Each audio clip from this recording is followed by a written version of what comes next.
Емисијата Став. Вечерва имам чест да разговарам со Милјан Доновски, советник и подпредседател на партијата на пензионерите. Добро вечер, благодарам што одвоивте време за гостување во нашата емисија. Добро вечер и на вас, добро вечер на вашите гледачи. Чест ми е да бидам гостин во ваша веќе култна емисија. Да, мислам дека за прв пат до сега немате гостувано. Така и за прв пат сум тука. Од пред речиси 3 месеци повторно сте дел од Кумановскиот совет, но овој пат како опозиција. Како сте задоволни, како функционира овој орган, дискусијата на вашите колеги и слично? Очигледно е дека ќе треба многу да се подобри работата на сите нас во советот. Сите ние заедно имаме огромна одговорност пред луѓето кои што ни избрале и мнозинството кое што е власт и ние како опозиција. Немаме простор за молчење, треба јавно, јасно, гласно да ги кажуваме своите ставови и да ги бранеме јавните интереси и интересите на сите граѓани. Да. Како советници на неколку месеци имате можност да поставувате прашања до градоначалникот, општинската администрација и слично. Мислам дека веќе наредната седмица следува токму таква седница. Како ги оценувате ваквите седници? Дали се ефикасни, ефективни?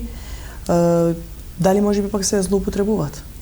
Видите, ваквите седници се извонредно значајни за работата на советот, бидејќи на тој начин повремено се настојува да се оствари принципот на отчетност на носителите на извршната власт во општината. Тоа е, значи, општинската администрација и градоначалникот пружаат можност на нас советниците како представници на граѓаните од кои што сме избрани да ги отвориме определените невралгични точки и прашања кои што ги засегаат граѓаните и на тој начин да отвориме поширока дебата и да укажеме на проблемите, на недоследностите, на околностите кои што наместо да не водат напред, не влечат назад, всушност да ја подобриме работата.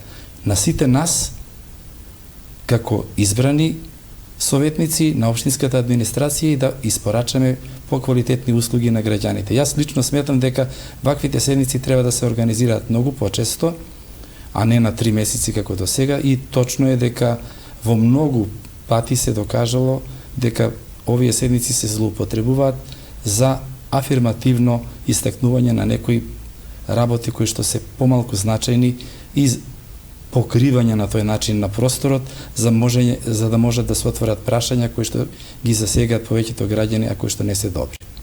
Оно што за жал се уште е актуелно е состојбата со земјотресот во Турција и Сирија. На последната воредна седница едногласно како совет донесовте одлука општината да одвои средства токму за настраданото население. Мислам дека станува збор за 1 милион денари. Точно е така и тоа е извонредна прилика да покажеме како граѓани и како советници дека можеме да оствариме единство во вака значајни прашања кои што се навистина траорни, кои што сите нас не вознемирија, предизвика чувства на емпатија и јас лично се чувствувам горд што не само што ја донесовме одлуката на ваков начин со едногласно изјаснување, туку и најголемиот број од советниците најдоа начин да бидат присутни за да искажеме една солидарност кон граѓаните на двете земји кои што се трагично засегнати со неверојатно катастрофални последици од земјотресот. Да, не е прв пат советот да носи ваква одлука, мислам дека и претходните години имаше за помош за Србија, Босна и Херцеговина. Точно е така и тоа покажува дека ние како граѓани на општина Куманово сме навистина сочувствителни луѓе и знаеме да препознаеме во рамки нормално на нашите можности да кога е потребно да се пружи помош на определена група на луѓе или народи во овој конкретен случај припадници на етнички групи во други земји. Оно што е се уште актуелно е енергетската криза, високите сметки на струја ги погодија речиси сите јавни предпријатија во Куманово, дел од нив и претходно има проблеми со и така лошата финансиска состојба. Очекувате ли дека ќе излезат од криза, дека ќе се надмине оваа состојба? Видите, за да се излезе од криза и за да се надмине оваа состојба, потребно е многу да се подобри менаџментот во јавните предпријатија и секаде, не само во јавните предпријатија, туку и во стопанските субјекти на кои што со одлука на влада им беше овозможено да користат бенефицирана или повластена цена на струјата. Сите ние сме сведоци дека и покрај намалувањето на трошоците за електрична енергија на помалите субјекти не дојде до така очекуваното намалување на цените. Јас мислам дека собствениците на овие трговски друштва треба да покажат солидарност со граѓаните кои што навистина тешко живеат. Особено тука апелирам на солидарност кон пензионерите како социјално најпогодена општествена група. Како гледате на финансиите во јавните предпријатија во Куманово? Јавните предпријатија во Куманово, според мене, мора да работат многу попрофесионално. Всушност, проблемот во јавните предпријатија никогаш не бил во предметот на работа и во потребата да се оствари тој јавен интерес или јавна потреба на граѓаните. Ние, за жал, сме сведоци со години наназад дека менеджментот е предмет на таа така наречена политичка корупција или тотален клиентелизам, каде што за некој да може да оствари определена раководна функција, мора да биде, во наводници, нечи. Ние, за жал, пак ќе се повторам, како општество, па и општината, не успеавме да се избориме со ова зло, кое што наместо да ги јакнее и да ги подобрува сите параметри во работењето на јавните предпријатија, всушност ги влече назад. Тоа се поврзува и со прашањето не само на менеджментот, туку и со начин на селекција на кадрите кои што се вработени и потребата од определена структура на кадри кои што се вработени и предвидени во систематизација. Значи, да заклучам, мораме сите заедно да се погледаме во очи, да ги препознаеме, да ги детектираме слабостите кај сите нас поединечно. Значи, јас сега сум во втор мандат во состав на Советот на општина Куманово, сега опозиција на опозиција, претходно во власт, нема значајна промена, нема никаква промена. На крајот на минатата година беше донесена одлука за користење бесплатен градски превоз, од она што може да се види на терен е дека навистина има интерес, токму поради ваквата веројатно состојба, кризна состојба која што ја зафати државата, граѓаните навистина се одлучуваат за користење на јавен превоз. Да, и јас сум сведок на тоа, повеќе пати лично имам излегувано и ги гледам автобусите. Например, забележувам дека во утринските термини некои автобуси се празни, а некои автобуси се апсолутно полни. Постои интерес кај граѓаните, тоа е добра мерка. Меѓутоа, ние сите пак повторно, нели ова е една пробна варијанта од 6 месеци, каде што ќе ги согледаме сите позитивности и сите негативни евентуално работи, бидејќи се работи за огромни средства кои што ги надминуваат капацитетите на буџетот на општина Куманово. Само за овие 6 месеци ќе се издвојат за оваа мерка близу 500.000 евра.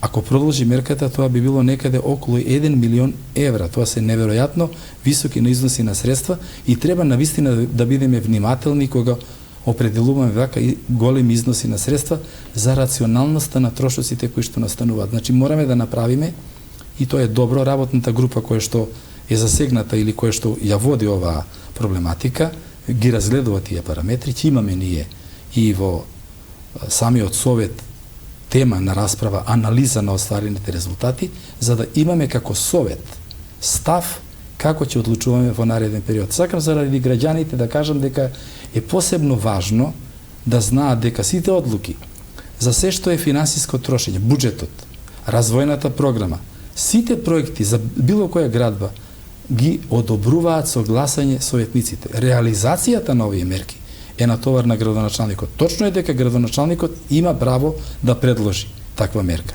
И точно е дека во овој случај градоначалникот е предлагач на таа мерка. Но тоа не е мерка која што ја донел градоначалникот. Ова е мерка која што има донесено Советот. Затоа Советот има посебна одговорност. И ова мерка е донесена во координација помеѓу позицијата или власта и опозицијата. Кога сме веќе кај економијата и општината и владата најавија доаѓање на компанијата Lidl во индустриската зона, ваше мислење ги користиме ли доволно потенцијалите на оваа зона? Прво да кажем дека извонредна вест дека компанијата Lidl ќе донесе инвестиција во наша индустријска зона. И тука завршува мојот оптимизам. За жал, ние не да не ги користиме, туку пропуштаме извонредни прилики да искористиме местоположбата на општина Куманово. Општина Куманово е на излез од Република Македонија, од северна страна. Општина Куманово има индустријска зона која што е непосредно до автопатот. Индустријската зона е оддалечена од Куманово на околу 4 километри. И тоа не го користи. Тоа е навистина загрижувачко. Кои се околностите, зошто е тоа така, во моментов не располагам со изворни и точни, прецизни податоци, за да а не сакам да шпекулирам. Меѓутоа, свесен сум дека сите заедно треба да направиме многу повеќе за оваа индустријска зона да го даде очекуваниот резултат. Прво, да овозможи вработување на работници на подобро платени работни места. И второ, да го зголеми општествениот производ и на општина Куманово, а со тоа и приходите во буџетот на општина Куманово. Како гледате на оно што се реализира во Куманово? Проектите, задоволни ли сте, инфраструктурата се подобрува ли, хигиената и слично? Видите, јавното предпријатие за чистота и зеленило, со ресурсите со кои што располага, а многу му помогна на ова јавно предпријатие, со одлуки на Советот на општина Куманово, обезбедени се средства за работа, се трудат максимално да ја подобрат услугата. Услугата се подобрува, се уште не е на потребното ниво, но добро е што покажува тренд на подобрување. Далеку сме од тоа што треба да го постигне како квалитетна услуга која што ја испорачува кон граѓаните. За се друго ќе ни биде потребно да можеме да дебатираме, да притискаме за да се подобри состојбата. Што е со проектите во градот? Еве, имавме неколку изградби на кружни текови, како гледате, се движели општината во вистински правец? Видите, тоа, кога ги спомнате кружните токови, таа одлука за градба на кружните токови ја донесе Советот во претходниот состав. Тогаш ја донесовме и развојната програма, тогаш беа определени и средства и тогаш беше дефинирана потребата од градба на вакви сообраќајни решенија кои што ќе го забрзаат протокот на сообраќајот. Повеќе аспекти тука се остваруваат. Прво, имаме помало аерозагадување. Второ, имаме помали трошоци на корисниците на возила. Трето, имаме побезбедни сообраќајници. И четврто, имаме можност да гледаме како со мала инвестиција, сразмерно на бенефитите кои што се остваруваат со тоа, можеме да постигнеме подобри резултати. Но, јас морам да кажам, на таа тема ќе се обрнам и на советничките прашања, дека имам чувство дека се градат објекти кои што немаат доволна контрола во градењето. И тука ќе застана на таа тема, бидејќи не сакам да навлегувам во тоа што ми е замислата за советничките прашања. Тоа ќе можат гледачите токму во живо на нашата телевизија да го слушнат. Она на што реагираат кумановци е проблемот токму со сообраќајниот метеж, односно паркинг просторот. Проценките се дека во градот има некаде околу 30.000 регистрирани возила, а располагаме со само 600 места. Директорот на Куманово паркинг при последното изјава рече дека очекува токму со проширување на зоната Б да се надмине на некој начин овој проблем. Оптимисти сте вие дека наскоро можеме да очекуваме да се реши овој проблем? Не, јас не сум оптимист, меѓутоа тоа што јас не сум оптимист не значи дека не треба да се работи над таа проблематика. Всушност, Советот на општина Куманово во повеќе мандати наназад се труди да го покрене прашањето за отворање на тие така наречени Б, П и С зони.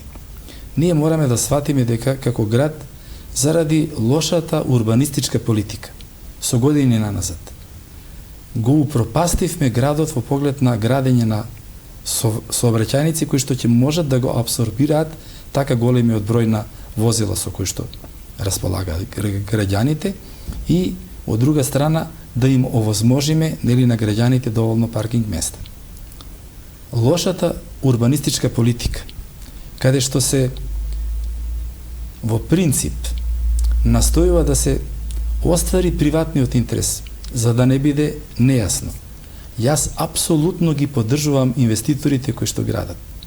Меѓутоа, ние како општина, како совет, градоначалник, општинска администрација, мораме да им понудиме решенија каде да ги инвестираат своите средства. Не може, неприфатливо е. И ова го покажува животот. На крај тоа прави проблем. Кој каде сака да гради? Ќе ви спомнам еден пример. Имаше пред 4 години иницијатива за донесување на деталниот урбанистички план кај школска амбуланта. Јас тогаш бев во комисија за урбанизам. На јавната дебата, на која што присуствувавме како членови на комисијата, јавно им пренесов на предлагачите на тој детален урбанистички план дека таквиот проект поради нехуманите услови за живот и поради неовозможување на овие сообраќајни околности кои што се животно значајни за луѓето, е неприфатлив, дека треба да го доработат и да го направат така за да створи хумани услови за живење. Таа дебата заврши, веќе не се донесе тој предлог во составот на тој претходен мандат на состав на совет и гледате чудо сега. Доаѓа нов совет, тој детален урбанистички план поминува. Изгласане, за после тоа градоначалникот да организира пресконференција дека он ќе покренува иницијатива да не се донесе. Градоначалникот ми е личен пријател. Го почитувам. Но, он беше градоначалник и во таа прилика. Сегашно во мнозинство е раководено од градоначалникот. Ако тогаш имавме став дека тоа решение урбанистичко или тој детален урбанистички план не создава хумани услови за живење на тие луѓе таму, што се смени сега. И на крај, на краиштата, зошто е потребно од ова да правиме политички театар? Можело да се одреагира претходно како што претходната комисија за урбанизам реагираше. Вие доаѓате од Министерството за внатрешни работи, често на седниците на Советот се зборува за соодносот меѓу Советот и секторот за внатрешни работи Куманово. Може ли некако да се подобри сегашната состојба? Видите,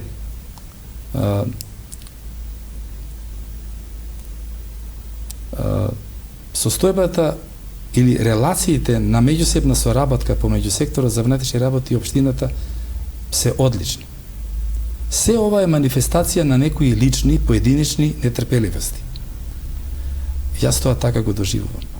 Никогаш јас не сум забележал отпор од секторот за внатрешни работи да ги презентира податоците. Нити па сум забележал или доживеал да слушнам сериозна критика на работењето на секторот за внатрешни работи на Куманово. Да се разбереме уште еднаш. Јас воопшто не ги фалам. Многу треба да ја подобрат работата. Неприфатливо е некакви однесувања кои што има од вработените во сектора за внатрешни работи. Не е тема сега да разговараме на тоа прашање. Јас сум сега председател на Комисијата за безбедност и безбедност во сообраќајот и заштита од пожари и ќе искористам прилика да организирам средба Комисијата со раководството на секторот за внатрешни работи за да им укажеме на прашањата кои што се горлив проблем на општината Куманово и како тие прашања да ги надминеме. Мораме да ја подобриме соработката. Не смее поединечни нетрпеливости да ствараат погрешна или искривена слика за тоа дека има лоша релација помеѓу институциите, помеѓу општината и органот Министерството за внатрешни работи, односно сектор за внатрешни работи Куманово. Што се однесува до образованието, изминатиот период на вистина можевме да видиме дека се реконструираа значаен број на училишта во Куманово, во централното подрачје, како и во руралните места. За жал се уште се чека на реконструкцијата на кровот на централните две училишта. Меѓутоа, неодамна имавме можности дури на седница на Совет, доколку не грешам, да слушнеме една навистина, па би рекла страотна бројка. За само 2 години од Куманово се отпишале над речиси 400 ученици токму поради иселување. Што сметате за овој проблем? Сега отворивме најтешката, најгорчливата тема, која што не засега сега во овој момент и која што ќе не следи во наредните 20 години. Ние полека ја губиме битката со позитивен наталитет. И сега дополнително имаме одлив на население кое што е последица на лошите економски состојби, прилики и неспособноста наша, никого тука не го апострофирам и не го издвојувам, сите заедно, да створиме квалитетни услови, квалитетните луѓе, способните луѓе, луѓето кои што знаат да работат, квалификуваните луѓе, луѓето кои што можат да направат прогрес, да повлечат напред, да ги задржиме тука. Ние, како да правиме се, ќе се навратам на оно што го кажав преска, со тој тотален клиентелизам, како да правиме се, да ги избркаме тие луѓе. Тие луѓе не идат заради тоа што име мило да патуваат во странство. Тие идат заради тоа што бараат подобри услови за живот. И тука не се само материјалните услови. Тука и ова прашање што го спомнав. Како да се исполни еден способен човек кој што не припаѓа на ниедна политичка партија, кој што не е ничиј? Како да изгради кариера? Тоа сега не влече во друг правец. Ние веќе почнуваме да го губиме и чекорот во државното здравство. Огромен број на медицински персонал, медицински сестри, доктори заминуваат, да не го потребам терминот, бегаат од државното здравство. Ние мораме како земја да направиме, и тоа во нашата политичка програма на партијата на пензионери е апострофирано како мерка која што треба задолжително да се донесе, да донесеме сите заедно со консензус долгорочна државна стратегија за развој на земјата, во која што ќе опфатиме 5 клучни сегменти. Тоа е економијата или индустриализацијата, држање на чекорот со индустријскиот развој, потоа образованието, потоа здравството, енергетиката и на крај националниот консензус околу националните прашања кои што ја засегаат Република Северна Македонија од аспект на тоа кои се правците во кои што треба да се движи. Ако некој се уште смета дека за Република Северна Македонија постои друга алтернатива, тоа е во длабока заблуда. Ние кои ја исполнивме една од стратешките цели, се зачленивме во НАТО. Сега мораме сите заедно, ама сите заедно, искрено, без задни намери, без задкулисни игри, да се заложиме да ја исполниме и целта за влегување во Европската Унија. Ако успееме да оствариме консензус по прашањето за зачувување на националните интереси на македонскиот народ, тука мислам пред се на македонскиот народ, тогаш многу лесно ќе го надминеме секој проблем кој што ќе ни се соочи на овој пат. Ајде ја сега ја користам ова прилика и ги повикувам сите политички субјекти во нашава земја да се обединиме околу овие 5 теми. Тука нема позиција и опозиција. Тука нема патриот и предавник. Тука има искрен, неискрен човек. Тука има чесен, нечесен човек. И тука има човек со визија и човек кој што заглибал во некој кал во минатото и кој што не може да излезе. Таквите луѓе нека се останат таму, они очигледно нема никаде да не одведат. Ке се навратам повторно на партијата, само уште едно прашање за Куманово. Куманово паркинг го презеде менаџирањето на спортските објекти во градот, речиси на сите. Очекувате ли да се врати стариот сјај? Од предпријатието уверуваат дека ќе се работи на подобрување на условите, меѓутоа не и за оние објекти кои што речиси целосно се уништени, меѓу кои стрелиштето, како и градскиот стадион. Видите, јас и тоа го кажав како јавен став. Прво е за мене апсолутно неприфатливо да се мешаат две јавни дејности во едно јавно предпријатие. Јас апсолутно сум уверен дека менаџментот на ова јавно предпријатие е искрен во намерите. И не се сомневам дека ќе направат се што можат за да ја исполнат таа цел. Тука нема дилема. Но има една дилема. Како можеме да мешаме, ние во народот викаме зејтин и вода. Они во еден момент кога ќе ги измешате, ќе бидат измешани, во еден момент кога ќе останат мирни, ќе се одвојат. Најдобро решение беше да си се формира јавно предпријатие за стопанисување со спортски терени и да си ја носат таа одговорност. Тогаш ние како општина ќе имавме одговорност директно кон тоа јавно предпријатие, бидејќи да бидеме искрени. Овие јавни предпријатија, бидејќи се од интерес за граѓаните, треба да овозможат добро и физичко, но и ментално здравје на младата популација, да овозможат каде да го потрошат времето наместо во асоцијални однесувања, да бидат ангажирани во спорт и на тој начин да изградиме здрава генерација. Тие, за да можат да работат, мора секогаш да бидат помагани. За да може да бидат помагани, општината мора да остварува поголеми приходи. За општината да остварува поголеми приходи, мора сите да работиме многу почесно, многу поодговорно и реално да ги остваруваме тие приходи. И пак се враќаме на ова што го кажавме преска, дека мораме сите заедно да работиме на подобрување на економската состојба во општината, во државата и на тој начин да овозможиме повеќе средства, бидејќи и со тие средства со кои што мислиме да ја помагаме работата на овие спортски терени, нема да направиме ништо. Ќе се навратам преска, пропуштив да кажам, кога го спомнавме образованието, вие рековте на централните основни училишта не се поправени покривите. За жал, не знам дали знаете, ве сега исто така ја користам ова прилика да кажам, јас сосема случајно забележав, поминувајќи покрај основно училиште 11 октомври, спортската сала е покриена со салонитни плочи. Нешто што е како стандард надминато уште пред 20 години. Основното музичко училиште во Куманово исто така е покриено со салонитни плочи. И тоа е нешто што според мене на што треба итно да се работи. Тоа се материјали кои што еколошки никако не ги исполнуваат стандардите. Не сакам да ширам дефетизам и паника, но тука стварно како општина мораме да одреагираме многу подобро. Повикувам и на помош до централните власти, бидејќи општината Куманово прашање е дали ќе има доволно средства сите тие потреби да ги помине, но пак да ви кажам, нема место за суети и нема место за антагонизми кога се остваруваат јавните интереси на граѓаните. Дали некој со некого е во добри релации, тоа е нивна приватна тема. Тогаш кога треба да се исполни јавниот интерес, мора да седнат, да разговарат и да изнедат решение. Да се навратиме на партијата, рековме дека доаѓате од партијата на пензионерите, напоменавте и делот за ложбите.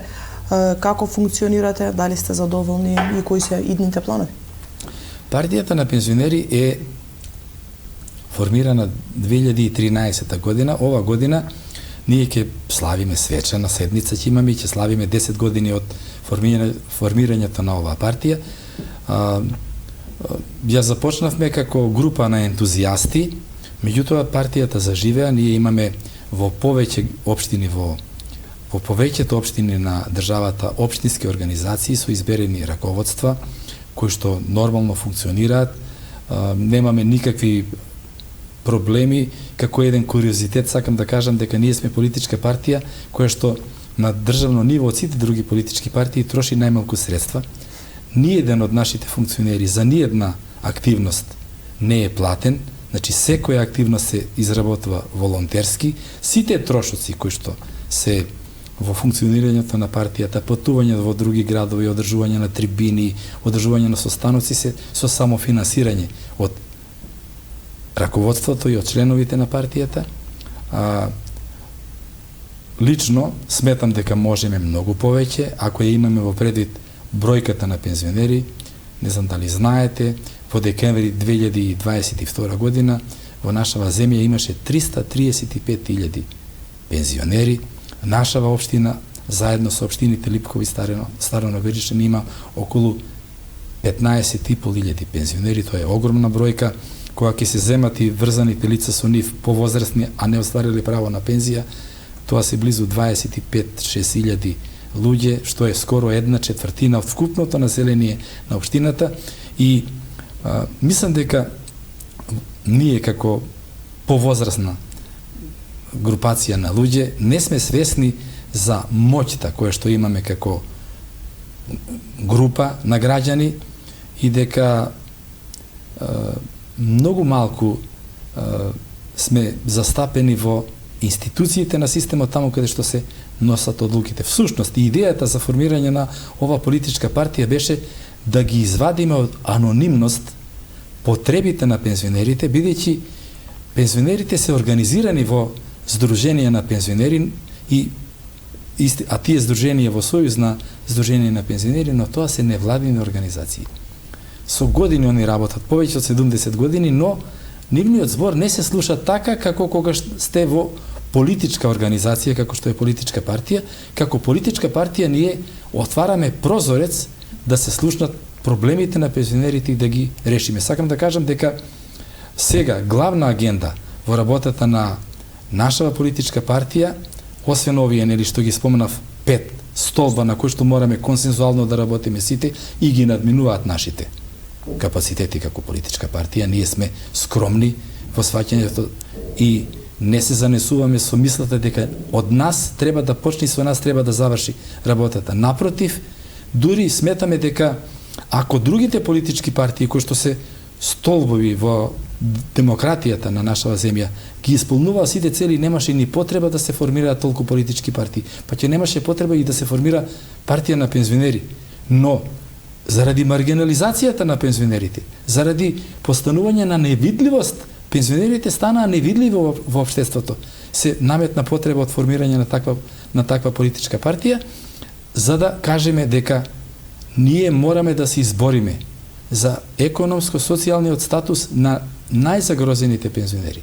Сега, за среќа, имаме квалитетен диалог во коалицијата во која што владеачката коалиција која што е сега на државно ниво, имаме разбирање особено од премиерот и од ресорниот министер во Министерство за труд и социјална политика за изнаоѓање на долгорочно одржливо решение во кое што ќе биде зачуван економскиот и социјалниот момент на примателите на најниски пензии. И веднаш да кажам дека наша заложба е да се направи еден рационален паритет помеѓу минималниот износ на пензијата и минималната плата. Не сакам сега да ги кажувам бројките, ние дебатираме, бараме оптимално решение и во тоа оптимално решение, за да нема никакви дилеми, дури и предлагаме делот на пензијата да се издвои како посебен дел, а делот кој што ќе биде додаток на пензија како социјална солидарна поддршка на износот на пензија да биде во истиот, ние што викаме пензионерски чек, пензионерот секогаш да може да види колкаво е неговото право на пензија што го остварил врз основа на уплатените придонеси од платите додека работел и колкав е тој придонес социјален кој што му го секој месец става на неговата сметка државата како поддршка за да може да преживее. Пензионерите кои што во принцип се и поболни, со многу повеќе потреби од здравствена нега, навистина имаат голем проблем и ние мораме сите како општество да се свртиме кон тие луѓе и на тие луѓе да им помогнеме. Да.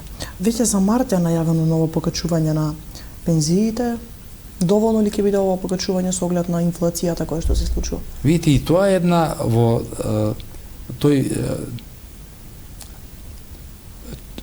напор за остварување на подобар економско-социјален статус на пензионерите, тоа е една придобивка која што ние заедно нели со владата во преговорите кои што ги имавме во март минатата година успеавме да го постигнеме и да направиме измени во законот за пензиско-инвалидско осигурување член 37, па сега пензиите се согласуваат со пораст на платите и со пораст на трошоци на живот со 50% во однос на двете тие ставки. И ние како пензионери мораме да го делиме товарот на притисокот на економската криза која што го погоди цел свет, па и нашава земја.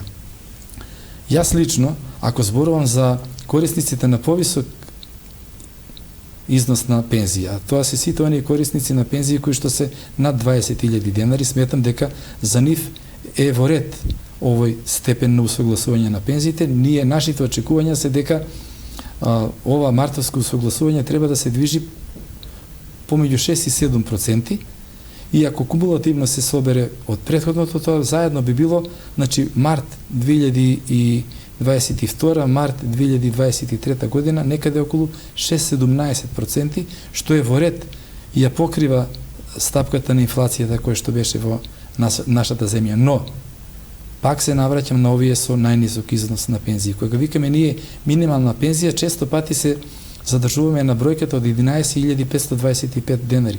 Но тоа е пензија која што ќе оствари пензионер кој што сега ќе замине во пензија.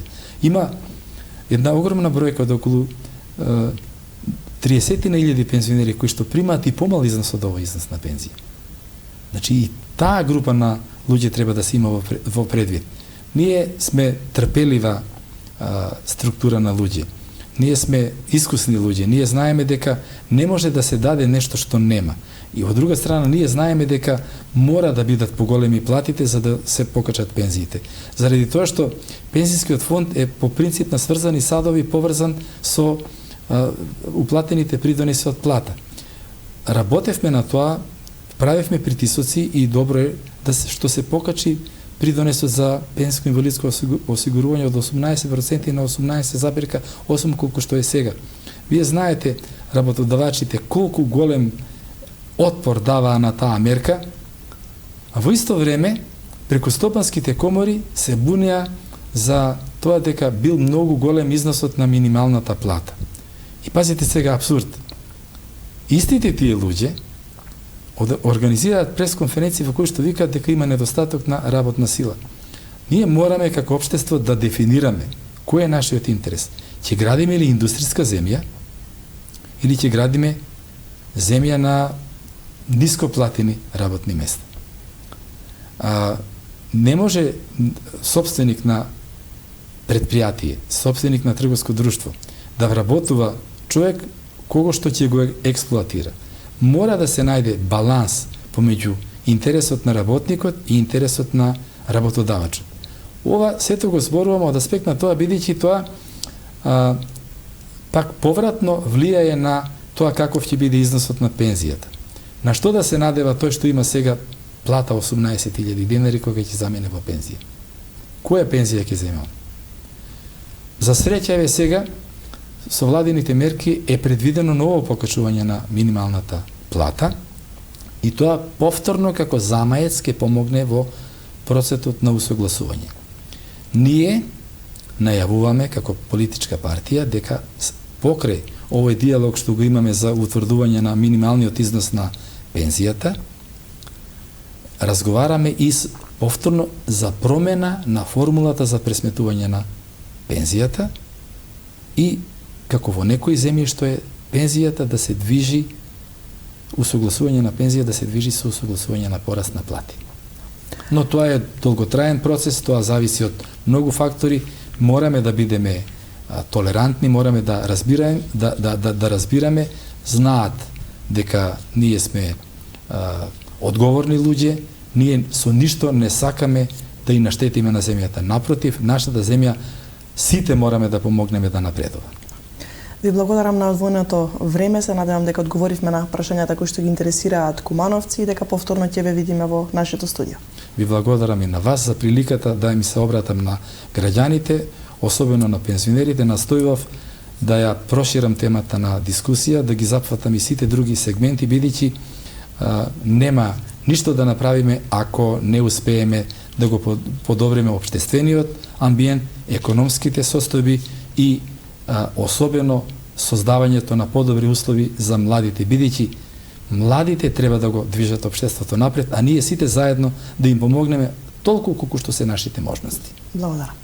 Почитувани, тоа беше се за вечерва. Останете на програмата на Телевизија Плюс.